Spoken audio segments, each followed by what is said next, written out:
KP astrology में script सही तरीके से बनाना और एक प्लेनेट का सिग्निफिकेशंस कितना स्ट्रांग है, कौन से लेवल पर है, कितना वीक है, ये सब जज करना बहुत इम्पोर्टेंट है।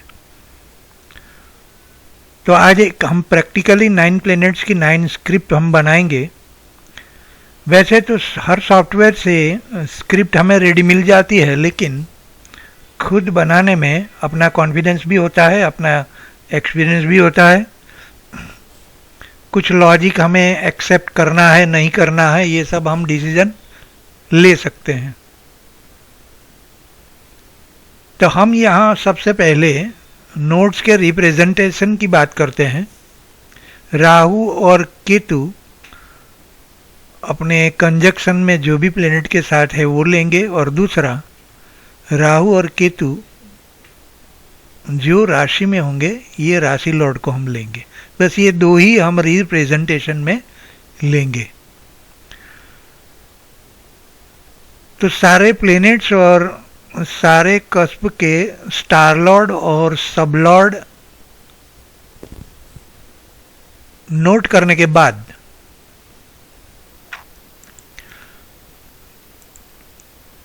हमें शुरू करना है ये टेबल भरना। यहाँ इस केस में राहु चंद्र और मंगल को रिप्रेजेंट करता है, क्योंकि राहु चंद्र के साथ कंजक्शन में है और मंगल की राशि में है। केतु शुक्र की राशि में है, इसलिए शुक्र को रिप्रेजेंट करेगा। तो इस टेबल में हर एक प्लेनेट कौन सी राशि में स्थित है ये लग्न चार्ट में देखकर हम लिख लेते हैं। बाद में लास्ट वाले कॉलम में प्लेनेट रेट्रोग्रेड है तो आर लिखेंगे, डायरेक्ट मोशन में है तो डी लिखेंगे, और इसके पहले वाले कॉलम में अगर प्लेनेट टेनेंटेड है तो टी लिखेंगे, अनटेनेंटेड है तो यू लिखेंगे।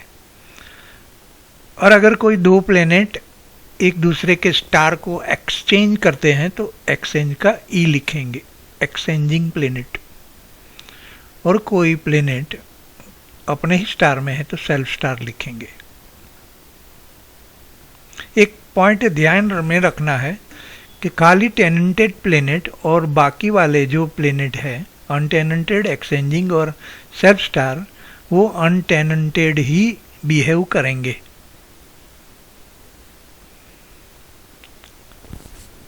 बाद में साइन वाला जो कॉलम है, इसके बाद वाला जो कॉलम है, वहाँ हर एक प्लेनेट की प्लेसमेंट कस्पल चार्ट में कहाँ है ये हम लिख देंगे।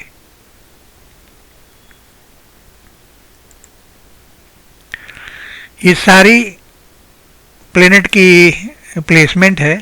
उसके बाद राहु केतु को छोड़ के बाकी वाले 7 प्लेनेट के सिग्निफिकेशंस लिखेंगे। कैसे लिखेंगे?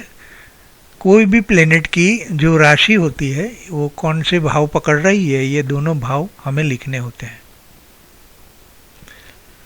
उदाहरण के तौर पर इस शुक्र की दो राशि, एक 12th हाउस में है और दूसरी 5th हाउस में है। अब 5th हाउस का 5 नंबर हमने राइट साइड इसलिए लिखा है क्योंकि वीनस टेनेंटेड है। खाली टेनेंटेड वाले केस में ही हम राइट साइड लिखेंगे, उसे अलग तरह से देखने के लिए, क्योंकि ये 5 नंबर ऑक्यूपाइड हाउस है और 12th वैकेंट हाउस है, इसमें कोई प्लेनेट नहीं है।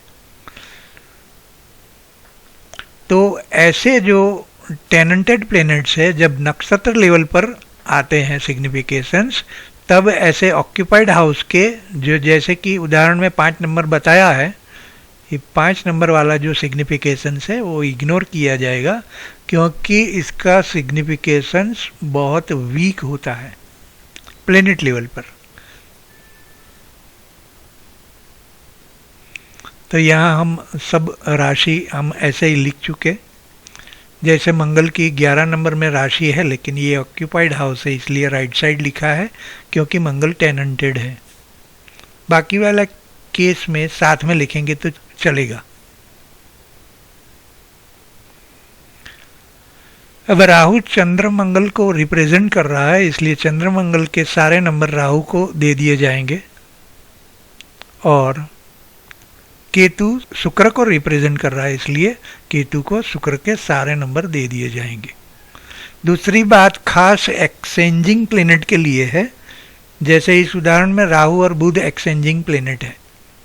राहु और बुध इस केस में एक दूसरे के स्टार में बैठे हैं, तो राहु के सारे नंबर्स बुध में होने चाहिए और बुध के सारे नंबर्स राहु में होने चाहिए। ऐसे जॉइंटली हमें सारे नंबर्स लिख लेने हैं, मतलब दोनों के नंबर्स सेम होंगे।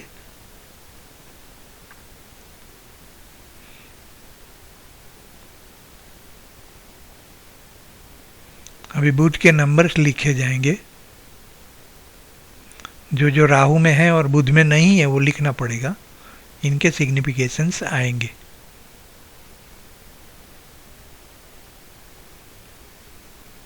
ये टेबल बहुत केयरफुली भरना है हमें।